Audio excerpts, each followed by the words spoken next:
Vamos pensar numa coisa. E se essa realidade toda que a gente vive, esse mundo aqui fora, não for um castigo? E se não for só uma questão de sorte ou azar? E se, na verdade, tudo isso for um espelho perfeito da nossa arquitetura interna? É sobre isso que a gente vai conversar.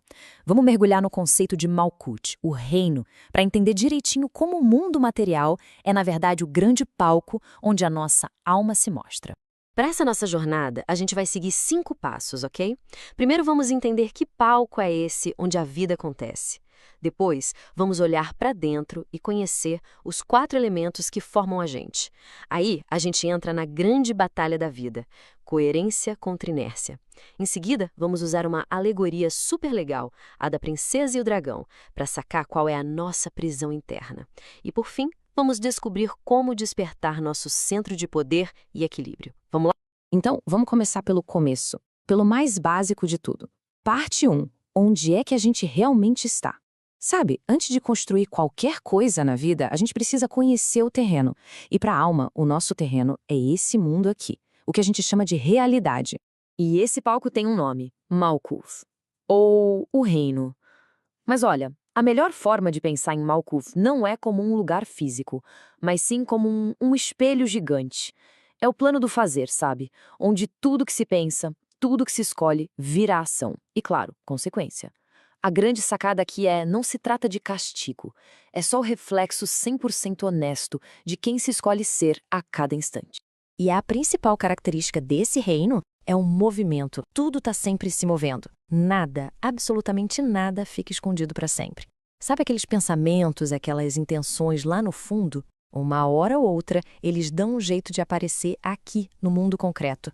É um sistema perfeito de causa e efeito. Não tem erro. O que se planta aqui, se colhe aqui mesmo. Beleza, então já entendemos o palco. Agora vamos conhecer os atores principais. E esses atores moram dentro da gente. São os 4 elementos interiores. Pense neles como os blocos de construção de tudo que a gente vive, de toda a nossa experiência. Todo mundo tem esses 4 elementos. A terra, a terra é o nosso corpo, o nosso trabalho, o lado prático da vida. A água são as nossas emoções, os sentimentos, os afetos. O ar é a nossa mente, os pensamentos, as escolhas que a gente faz.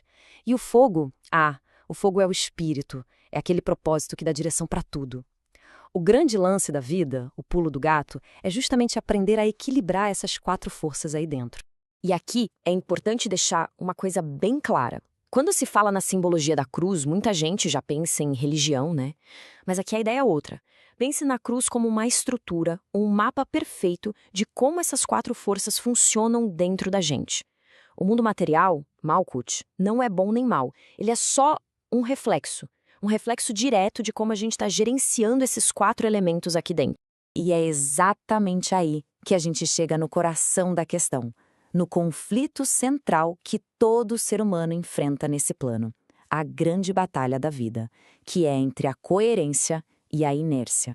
Olha, se tem uma coisa para guardar dessa conversa é esta. A grande virtude que a gente precisa cultivar aqui, em Malkuth, é a coerência. O que é isso? É o alinhamento total entre o que se pensa, o que se sente, o que se fala e o que se faz. É daí que vem a paz, a prosperidade, o avanço. E do outro lado a gente tem o grande defeito, o vício, a inércia. Aquela mania de repetir os mesmos padrões, os mesmos erros e ficar esperando um resultado diferente. Sabe no que isso dá? Estagnação, peso, um vazio danado. Tá, mas e na prática? Como é essa tal de coerência no dia a dia? É bem mais simples do que parece. No trabalho, por exemplo, é só cumprir o horário, fazer o que foi combinado. Nos estudos, é aceitar que tem um processo, que tem dificuldade e se manter firme. Nos relacionamentos, é agir de acordo com o que aquele vínculo pede, é honrar o compromisso. Porque, no fim das contas, a gente precisa lembrar de uma coisa fundamental. Esse reno aqui não liga para boas intenções. Ele só responde a uma coisa, ações concretas. Agora, para a gente entender essa dinâmica toda de um jeito mais poético, vamos usar uma metáfora que é simplesmente genial. Aquela imagem clássica, sabe? Da princesa presa lá no alto de uma torre com um dragão de guarda. Só que a pergunta-chave aqui não é sobre um conto de fadas. A pergunta é sobre a gente. Quem é essa princesa? Quem de verdade está vivendo essa história de aprisionamento? Nessa filosofia, a história é sobre cada um de nós. A princesa é a nossa essência. É o nosso potencial verdadeiro. Aquilo que a gente veio ao mundo para ser, mas que por algum motivo ainda não se manifestou. E a torre? Bom, a torre é a prisão que a gente mesmo constrói. Feita de quê?